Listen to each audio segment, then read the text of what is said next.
ناظرین، مفاد پرست ڈرامے کی آنے والی ایپیسوڈ میں کھیل ایسا پلٹنے والا ہے کہ مہرو جو خود کو سب سے زیادہ ہوشیار سمجھ رہی تھی وہی سب سے بڑی غلطی کر بیٹھے گی۔ ایک طرف مہرو اپنے آخری پتے کھیلنے جا رہی ہے تو دوسری طرف مریم حسد میں وہ حد پار کر دے گی جہاں سے واپسی ممکن نہیں، اور زارا کے دل میں جو شک کا بیج بیٹھنے والا ہے وہ زارا اور ہادی کے رشتے کو خراب کرنے کا بہانہ بن سکتا ہے۔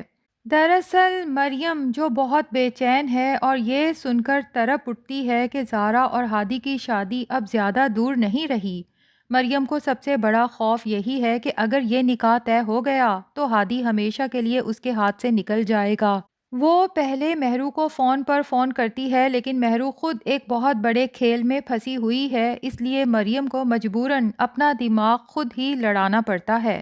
ادھر اگلے دن ہادی کی والدہ کی طرف سے دعوت ہوتی ہے تاکہ زارا اور ہادی کی شادی کی تاریخ فائنل کی جا سکے، اور پورے گھر کے کھانے پینے کی ذمہ داری مریم کے سپرد کر دی جاتی ہے۔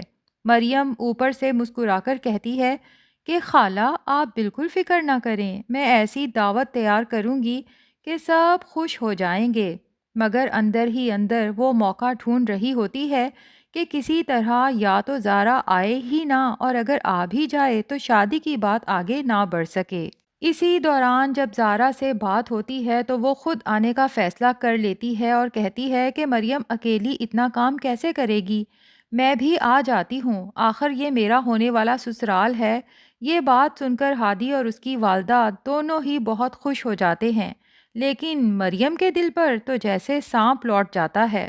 اب اگلے دن ہادی زارا کو لینے جانے سے پہلے اسے کال کرتا ہے، محبت کا اظہار کرتا ہے، مستقبل کے خواب دیکھتا ہے کہ زارا وہ دن کب آئے گا جب تم مستقل ہمیشہ کے لیے میری زندگی میں اور اس گھر میں آ جاؤ گی۔ اور یہی وہ لمحہ ہوتا ہے جب اتفاق سے مریم یہ ساری باتیں سن لیتی ہے۔ وہ فوراً کمرے میں جاتی ہے، ہادی کو کسی بہانے سے باہر بھیجتی ہے اور جان بوجھ کر فون کے قریب آ کر ایسے جملے بولتی ہے جو زارا کے دل میں زہر گھول دیتے ہیں۔ وہ کہتی ہے کہ ہادی کہاں رہ گئے ہو، میں کب سے تیار ہوں، دیکھیں میں نے آپ کا پسندیدہ رنگ پہنا ہے، بتائیں تو صحیح کہ میں کیسی لگ رہی ہوں۔ یہ سب سن کر زارا کے دل میں شدید طوفان اٹھتا ہے، وہ غصے اور دکھ میں فون بند کر دیتی ہے، ہادی کا انتظار بھی نہیں کرتی اور اپنے بھائی ریحان کے ساتھ خود ہی پھپھو کے گھر پہنچ جاتی ہے۔ مریم خوش فہمی میں مبتلا ہو جاتی ہے کہ اب زارا کبھی نہیں آئے گی اور نہ ہی شادی کی تاریخ طے ہوگی، مگر اس کے سارے خواب اس وقت ٹوٹ جاتے ہیں جب زارا دروازہ کھول کر اندر داخل ہوتی ہے۔ بس پھپھو سے سلام دعا کرتی ہے، ہادی کو پوچھتی بھی نہیں اور سیدھا کچن میں کام شروع کر دیتی ہے۔ یہاں مریم زارا کے زخموں پر نمک چھڑکنے آ جاتی ہے، طنزیہ انداز میں کہتی ہے کیا ڈھونڈ رہی ہو زارا، شاید میں تمہاری کچھ مدد کر سکوں، اور پھر فوراً جتاتی ہے کہ اب چونکہ پھپھو نے گھر کی ساری ذمہ داری مجھے دے دی ہے، میں نے سب کچھ اپنے حساب سے سیٹ کر دیا ہے۔ زارا کا دل یہ سن کر جیسے ٹوٹ جاتا ہے لیکن وہ پھر بھی خاموش رہتی ہے۔ اسی دوران ہادی کو پتہ چلتا ہے کہ زارا خود آ گئی ہے تو وہ دوڑا دوڑا کچن میں آ کر کہتا ہے کہ میں تو تمہیں لینے آ ہی رہا تھا، تم نے ریحان کو آخر کیوں زحمت دی؟ یہ سب دیکھ کر مریم کے لیے برداشت مشکل ہو جاتی ہے، اسے ڈر بھی لگتا ہے کہ کہیں زارا نے فون والی بات کا ذکر کر دیا تو مریم کی حقیقت تو کھل جائے گی۔ اسی خوف سے مریم فوراً ایک نیا ڈرامہ رچاتی ہے، چائے کی پتیلی کا ڈھکن اس طرح پکڑتی ہے جیسے اس کا ہاتھ جل گیا ہو، چیخنا چلانا شروع کر دیتی ہے۔ ہادی فوراً اس کی طرف لپکتا ہے، اس کا ہاتھ دیکھتا ہے اور فکر کا اظہار کرتا ہے۔ یہی وہ لمحہ ہوتا ہے جب زارا کے دل میں شک مزید گہرا ہو جاتا ہے۔ وہ سوچتی ہے کہ ایک طرف ہادی شادی کی باتیں کر رہا ہے، اسے شادی کی جلدی بھی ہے، اور دوسری طرف مریم کے لیے اتنا کنسرنڈ کیوں ہے؟ ادھر کہانی کا دوسرا بڑا محاذ مہرو کا ہے، جہاں سلمان اسے صاف صاف کہہ چکا ہے کہ ہمارے پاس وقت نہیں، اگر فرحہ میم کو پتہ چل گیا کہ پریگنینسی ختم ہو چکی ہے تو سب کچھ ختم ہو جائے گا۔ مہرو اگرچہ گھبرا جاتی ہے لیکن پھر اگلا جال بچھانے میں لگ جاتی ہے۔ وہ زین کو جذبات میں لے کر کہتی ہے کہ میں تمہیں زندگی کی سب سے بڑی خوشی دینے جا رہی ہوں، لیکن اس خوشی کے بدلے تم مجھے کیا دو گے؟ زین جو پہلے ہی ہونے والے بچے کے انتظار میں ہے اور بہت بے چین ہے، فوراً کہہ دیتا ہے کہ تم جو مانگو گی میں دے دوں گا۔ یہی وہ لمحہ ہوتا ہے جب مہرو اصل مطالبہ اس کے سامنے رکھتی ہے کہ وہ چاہتی ہے یہ گھر اس کے نام کر دیا جائے۔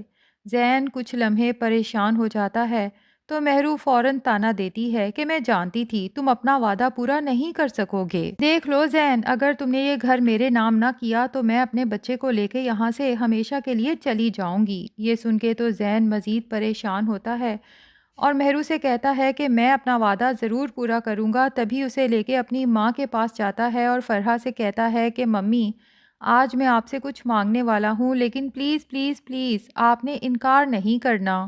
فرحہ حیران ہو کے زین سے کہتی ہے کہ زین، آج سے پہلے تو تم نے مجھ سے کچھ مانگنے کے لیے اتنی تمہید نہیں باندھی، آخر ایسا کیا ہے جو تم مجھ سے مانگتے ہوئے اتنا سوچ رہے ہو؟ تو زین کہتا ہے ممی، دراصل یہ گھر مہرو کو چاہیے، آپ یہ گھر مہرو کے نام کر دیں۔ یہ سن کے تو فرحہ کو حیرت کا جھٹکا لگتا ہے اور زین سے کہتی ہے کہ are you in your senses? یہ ہمارا گھر ہے، ہم مہرو کو کیوں دیں گے؟ جس پہ زین کہتا ہے کہ ممی، آپ نے کہا تھا کہ آپ میری بات مانیں گی اور میں مہرو سے وعدہ کر چکا ہوں، ہمارے ہونے والے بچے کے لیے میں اسے یہ گھر تحفے میں دینا چاہتا ہوں۔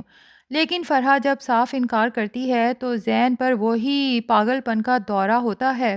وہ چیزیں اٹھا کے ادھر ادھر پٹخنا شروع کر دیتا ہے، چیخنا چلانا شروع کر دیتا ہے اور آؤٹ آف کنٹرول ہو جاتا ہے۔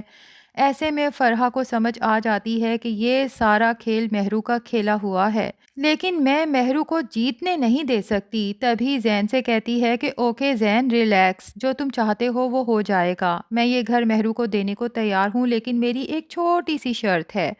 زین تو یہ سن کے خوش ہو جاتا ہے اور مہرو بھی بڑی خوش ہو جاتی ہے، لیکن مہرو میڈم کو یہ نہیں پتا کہ اس کی خوشی فی الوقتی ہے، کیونکہ فرحہ جو شرط رکھنے والی ہے وہ مہرو کے پاؤں تلے سے زمین کھینچ لے گی۔ فرحہ کہتی ہے کہ ٹھیک ہے، مہرو کو یہ گھر تو ضرور ملے گا، لیکن پہلے مہرو کو میرے ساتھ جا کے چیک اپ کروانا ہوگا۔ ایک تو یہ کنفرم ہو جائے کہ بچے کی صحت ٹھیک ہے، اور پھر یہ کہ ڈیلیوری کب ہے۔ جیسے ہی تمہارا بیبی ڈیلیور ہوگا اسی دن میں یہ گھر مہرو کے نام کر دوں گی۔ اب تم لوگ میری اتنی سی بات تو مان ہی سکتے ہو نا؟ زین تو بہت خوش ہو جاتا ہے کہ جی ممی، یہ تو کوئی بڑی بات نہیں، جبکہ مہرو تو شدید پریشان ہو جاتی ہے کہ اب سلمان کو کیا جواب دے گی، کیونکہ سلمان نے تو مہرو کے ذمے یہ کام لگا رکھا ہے کہ جلد سے جلد گھر اپنے نام لگوا لو، اس سے پہلے کہ تمہاری پریگنینسی کا جھوٹ فرح میم کے سامنے کھلے۔ تو اب سوال یہ ہے ناظرین، کیا مہرو اس شرط سے نکلنے کا کوئی نیا راستہ نکال پائے گی؟ اور دوسری طرف کیا مریم کا کھیل زارا اور ہادی کے رشتے کو توڑ دے گا، یا پھر سچ خود ہی سب کے سامنے آ جائے گا؟ کمنٹس میں اپنی رائے ضرور دیں۔ ریویو پسند آئے تو ویڈیو کو لائک کریں اور چینل کو سبسکرائب کرنا مت بھولیں۔